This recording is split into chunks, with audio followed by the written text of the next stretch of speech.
अपन channel SCS Mithila के करू subscribe और बेल बटन जरूर दबा दिया ताकि हर खबर सबसे पहले पहुंचे अहां तक। दरभंगा में राष्ट्रीय जनता दल के राष्ट्रीय प्रवक्ता सुबोध कुमार मेहता एक प्रेस वार्ता के संबोधित कलन। दरभंगा में राष्ट्रीय जनता दल के लोकसभा प्रत्याशी ललित यादव के जिला कार्यालय में एक संवाददाता सम्मेलन के आयोजन किया गया, जहाँ राष्ट्रीय जनता दल के राष्ट्रीय प्रवक्ता प्रोफेसर सुबोध कुमार मेहता एला और प्रेस के संबोधित कलन। इस दौरान सुबोध कुमार मेहता अपन बात मीडिया के सामने रखलन।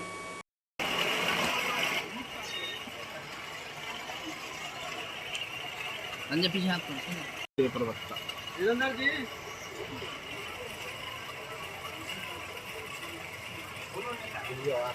या उनके साथ है, इलेक्शन कमीशन उनके साथ है। हमारा आदमी ये कोई बोल देता है तो इलेक्शन कमीशन बैन कर देता है।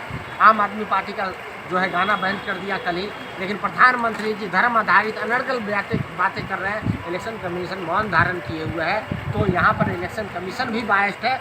इलेक्शन इलेक्ट्रोल डेमोक्रेसी नहीं, यहाँ पे इलेक्ट्रोल ऑटोक्रेसी है।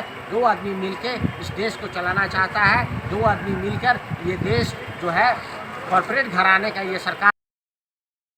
देखिए, अमित शाह जी तापमान बढ़ा हुआ है। अमित शाह जी अनर्गल कुछ बातें बोल रहे हैं। उनका जो दिल, दिमाग और शरीर में कोई तालमेल नहीं है। ये मतलब बिना असंतुलन बातें बोल रहे हैं। आप हमको ये बताइए कि जो तालमेल जिसके पास है ही नहीं अपने शरीर और अपने दिमाग का, वो दूसरे के तालमेल पर क्या जवाब देगा।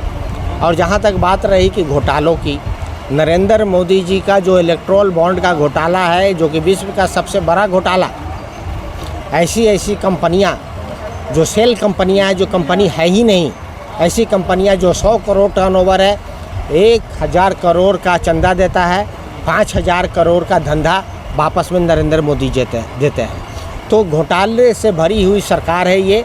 जिन घोटालोबाज को ये कहते थे कि जेल के अंदर कर देंगे, चाहे वो अजीत पवार हो, चाहे हेमंत बिश्व शर्मा हो, चाहे आप जो है वेस्ट बंगाल में जितने भी लीडर हैं, कोई भी लीडर को देखिए, इनका ऐसा वॉशिंग मशीन है कि इधर से जाता है ब्लैक और उधर से निकलता है वाइट।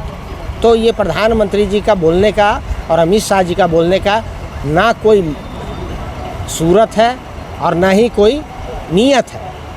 ये अनर्गल बयाने हैं, हार दीवार पे लिखी हुई है, ये पढ़ चुके हैं। और बात जहाँ तक रही माननीय तेजस्वी प्रसाद यादव जी को ये कह रहे हैं कि प्रधानमंत्री, तो इसी से आपको पता चल जाएगा कि किस तरीके से ये एब्सेंट माइंड हो गए हैं। ये इनके शरीर और दिमाग में कोई कंट्रोल नहीं है, कुछ भी बोल रहे हैं।